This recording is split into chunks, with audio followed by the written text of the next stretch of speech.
El cristianismo declara ser una fe histórica, basada en hechos concretos, lugares específicos y documentos dignos de confianza. Y aún así, muchos que se confiesan cristianos desconocen cómo llegó hasta nuestros días una religión de alcance universal que entra ya en su tercer milenio. Millones de personas de diferentes culturas y razas abrazan una fe transmitida desde sus orígenes de una generación a otra de forma directa y personal. Y a pesar de la diversidad en su expresión, el cristianismo tiene un punto de origen concreto en el tiempo y en el espacio habitados por la historia humana. Pero, ¿qué sabemos de aquellos primeros hombres y mujeres a los que se llamó cristianos? ¿Cuáles eran sus creencias? ¿Cómo vivían la fe que decían tener en Jesucristo? Lo que nos están indicando es que el cristianismo estaba entrando de manera importante dentro de la sociedad romana. No olvidemos que era la misma sociedad que se está transformando ideológicamente y religiosamente, y ocupaba todas las clases sociales, desde los humildes esclavos a la gente de más dinero, las clases altas, el poder, la misma familia imperial, pues estaba aceptando esta religión, la hizo suya y acabó siendo oficial. Los primeros cristianos es el tema del programa La Vida Ahora. Queremos darte una cordial bienvenida a este programa de hoy de la Televisión Internacional.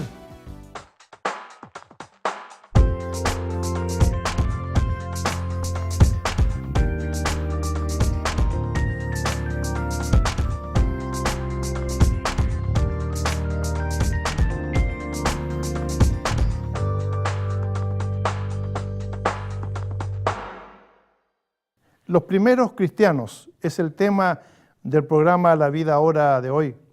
¿Cómo es posible que una religión que apenas sobrevivió sus orígenes se haya convertido en una de las grandes religiones del mundo? ¿De qué manera los primeros cristianos cumplieron su propósito en el mundo? ¿Qué les impulsaba a compartir esa fe que vivían?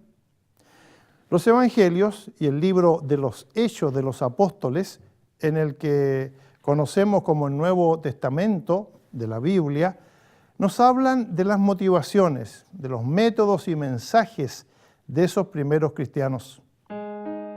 Por tanto, id y haced discípulos a todas las naciones, bautizándolos en el nombre del Padre, y del Hijo, y del Espíritu Santo, enseñándoles que guarden todas las cosas que os he mandado. Así cuenta el evangelista Mateo el encargo claro y directo de Jesucristo a cada persona que escucha y recibe su mensaje. Esas palabras, reconocidas por cada generación de cristianos como la Gran Comisión, dieron propósito, forma y contenido a la rápida expansión del cristianismo en los primeros siglos de nuestra era. Esas palabras dan cuenta, en primer lugar, del carácter marcadamente proselitista de la fe cristiana. Para los primeros cristianos, comunicar las enseñanzas de Jesucristo y la renovada vida que resultaba de las mismas era una labor prioritaria. Eso es justamente lo que significa hacer discípulos. Enseñar a otros lo que se aprende de Jesucristo a través de su palabra, la Biblia. Acompañar de forma experiencial a aquellos que se interesan por la vida renovada que Dios ofrece. Mostrar de forma práctica y personal una nueva forma de vivir. Vivir con los valores con los que Jesucristo mismo vivió y murió.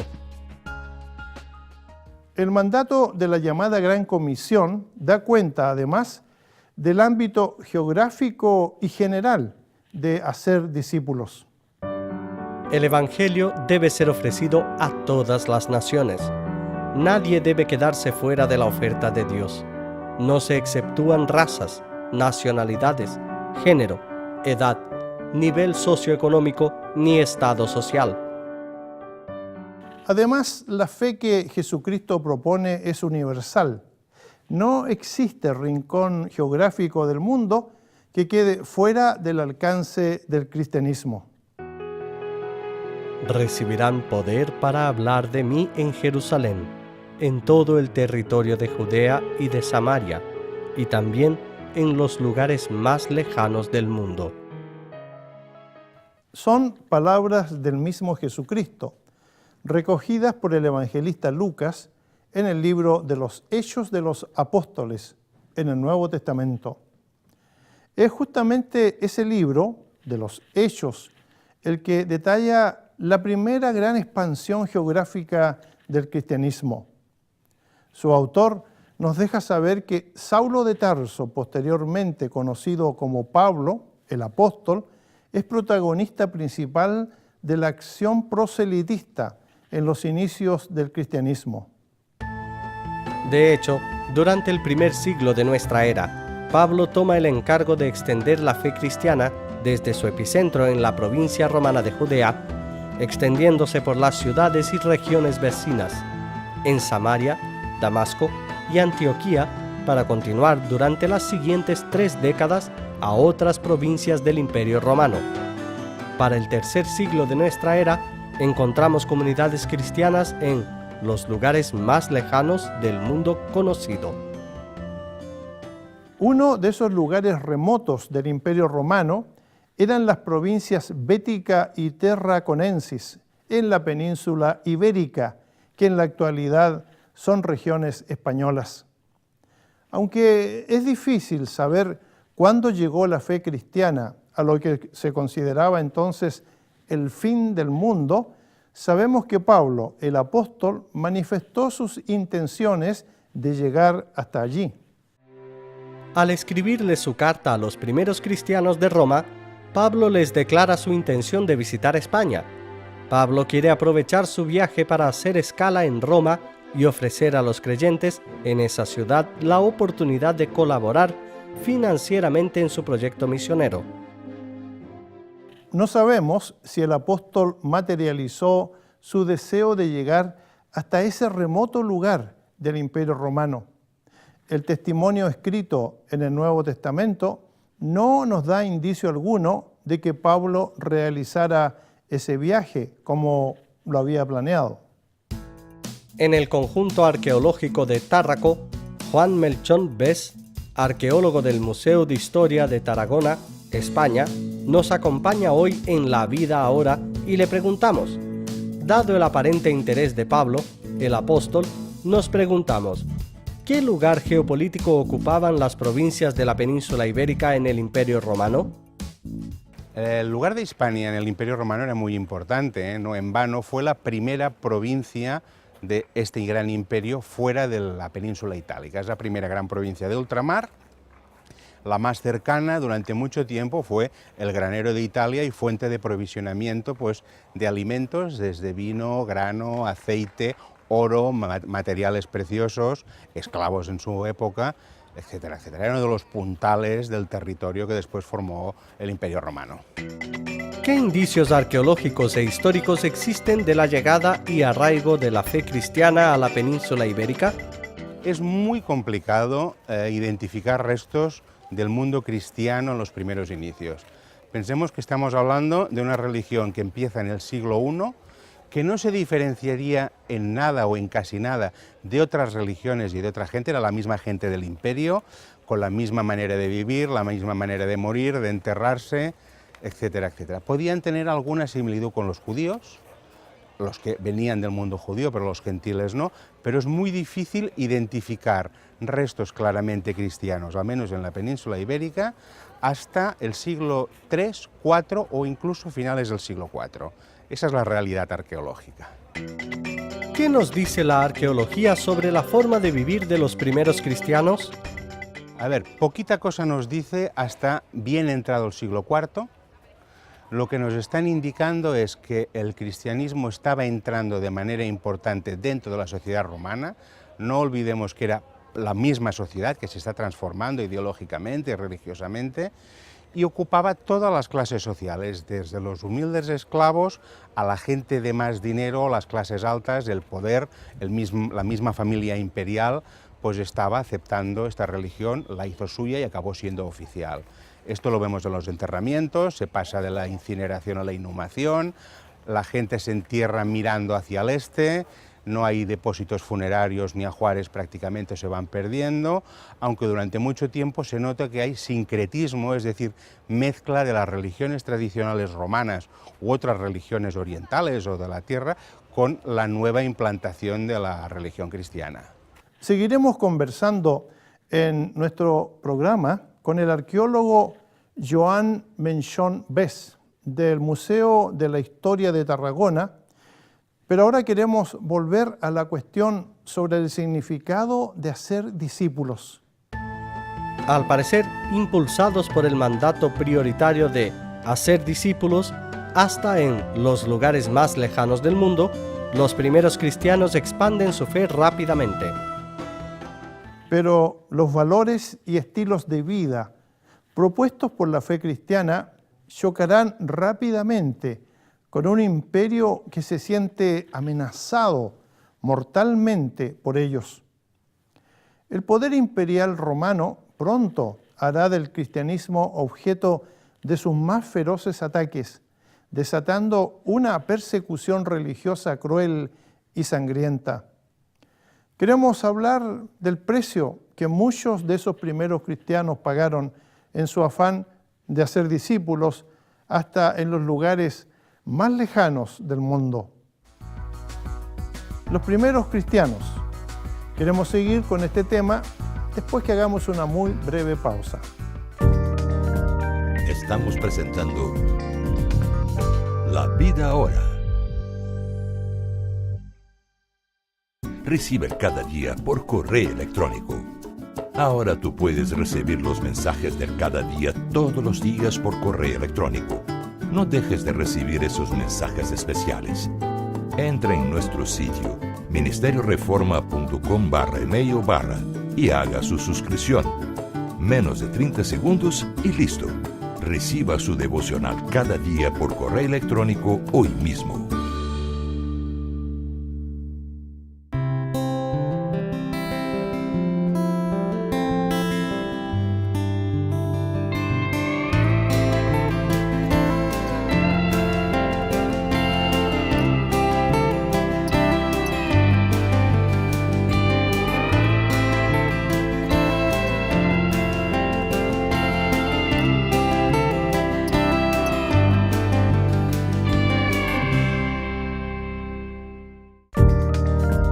Volvemos a presentar La Vida Ahora. Los primeros cristianos. Este es el tema de hoy en nuestro programa La Vida Ahora. El mandato de hacer discípulos hasta los lugares más lejanos del mundo motivó la propagación rápida de la fe cristiana. Además del testimonio literario del Nuevo Testamento, documentos históricos y datos arqueológicos muestran de qué manera los primeros cristianos propagaron su fe. La actividad comercial y expansión militar del Imperio Romano en el primer siglo facilitó la difusión del cristianismo. Para finales del segundo siglo de nuestra era, existen comunidades cristianas en las principales ciudades romanas de la península ibérica. Son mercaderes, esclavos, funcionarios imperiales e incluso soldados de las terribles legiones romanas. Hombres y mujeres comunes, los que hacen llegar el Evangelio a esa esquina del mundo entonces conocido. El cristianismo parece haber llegado al fin del mundo de esa época. Allí se arraigó con una organización eclesial autónoma y ya, para comienzos del siglo IV, el sur de España es escenario de uno de los primeros concilios del cristianismo.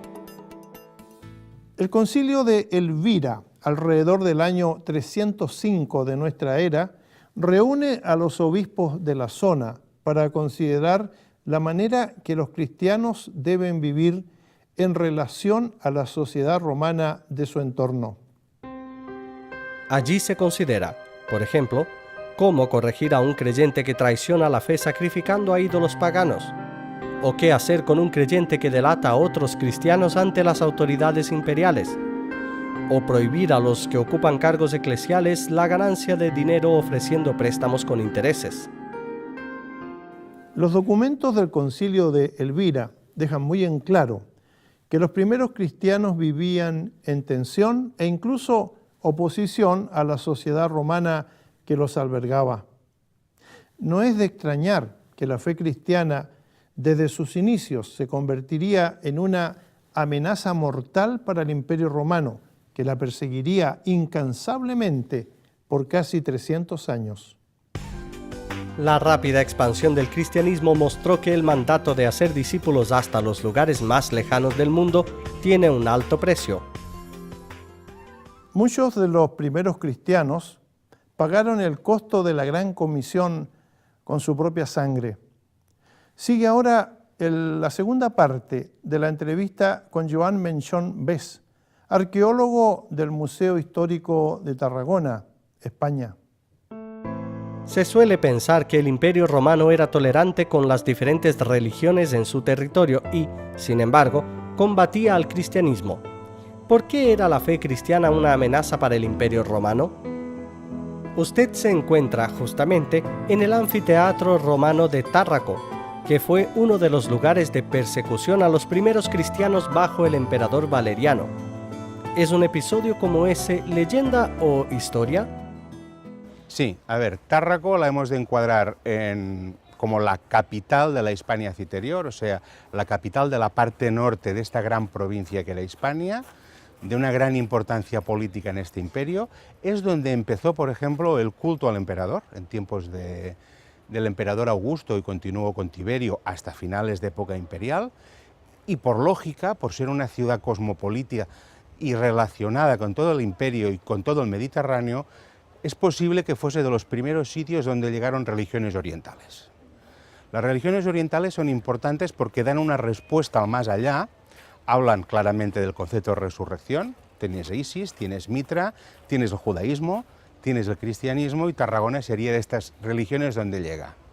Sabemos que en el 259 se ejecutan o se martiriza, como lo queráis llamar, el obispo Fructuoso y los diáconos Augurio y Eulogio. ¿Por qué? Por una cuestión política. El cristianismo está cogiendo peso y no acepta al emperador como figura divina. Los romanos tenían el culto al emperador, que lo tenían no como Dios, sino como si fuese un Dios en su vida, y eran unos elementos de cohesión política y social. El cristianismo eso lo combatía, estaba en contra, y además realizaba proselitismo en favor de su religión, con lo cual políticamente se interpreta que es ir contra el imperio. A pesar de esa hostilidad imperial, ¿qué razones nos da la historia sobre la expansión del cristianismo en los primeros 3 siglos de nuestra era? A ver, la religión cristiana, quieras o no, por un lado te está dando respuesta a una serie de preguntas. ¿Qué hay más allá de la muerte? Te está dando respuesta al por qué el sufrimiento en la vida. Esto ayuda a que haya gente que siga esta religión, y después hay un hecho importante. En el 315 Constantino lo legaliza. Lo legaliza seguramente por una cuestión política, porque se da cuenta que es una religión que está en todos los estamentos de la sociedad y ya es demasiado potente y fuerte como para poderla parar. Y con Teodosio, que es un emperador nacido en Hispania, en el 308, a partir de una serie de leyes, se vuelve en religión oficial, es decir, se sustituye el elemento de cohesión del culto imperial por el elemento de cohesión de la religión cristiana. Y es una forma política muy inteligente de darle continuidad al imperio. De hecho, el imperio aún continúa. Estamos hablando en latín, estamos con la religión del imperio transformada en diferentes formas, y el emperador, actualmente, si seguimos el hilo histórico, es el Papa de Roma. Los primeros cristianos tomaron en serio el mandato recibido por el mismo Jesucristo de hacer discípulos hasta los lugares más lejanos del mundo, pagando por ello sacrificialmente. En la actualidad, el mandato es vigente y los cristianos, a las puertas del tercer milenio, deben seguir su labor de proclamación y servicio en nombre de Jesucristo alrededor del mundo. Aún en nuestros días, el costo de la proclamación del Evangelio puede ser alto, particularmente donde la fe cristiana desafía las creencias, valores y estilos de vida de la mayoría. No se sorprendan si tienen que afrontar problemas que pongan a prueba su confianza en Dios. Eso no es nada extraño. Es el comentario de otro apóstol de Jesucristo, Pedro, quien recuerda a los creyentes que el Evangelio consistentemente desafía el statu quo, no importa la sociedad en la que coexista. En la actualidad, muchos olvidan la incomodidad intrínseca con la que el Evangelio desafía en cada generación la realidad humana. Sí, el mensaje muy importante que podemos reflexionar en esta hora es que Cristo es el que hace la diferencia. Él es nuestra esperanza. Él es el que puede hacer lo que nosotros no podemos hacer. Entonces la inspiración a nuestro peregrinaje en cualquier área de la vida viene del Señor Jesús, el autor y consumador de nuestra fe, que fue por el gozo que estaba delante de Él, sufrió la pena de la cruz y ahora vive siempre intercediendo por nosotros, dice en el libro de Hebreos, para que nosotros podamos seguir sus pisadas con gozo, con alegría, con expectativa, levantando una nueva creación y haciendo el impacto que Él quisiera que nosotros hagamos en las culturas, en las sociedades, en las ciudades, en las aldeas en que vivimos para su gloria. Ya sea que seas creyente o incrédulo, hoy te animamos para que permitas que el Evangelio, la buena noticia de Jesucristo, desafíe e incomode tu vida, como lo hizo con los primeros cristianos. Qué bueno que hayas estado con nosotros en este programa de La Vida Ahora, porque queremos saber de ti, ponemos nuestra dirección para que nos escribas con tus comentarios y preguntas. Ahora nos despedimos invitándote para una nueva oportunidad en este canal.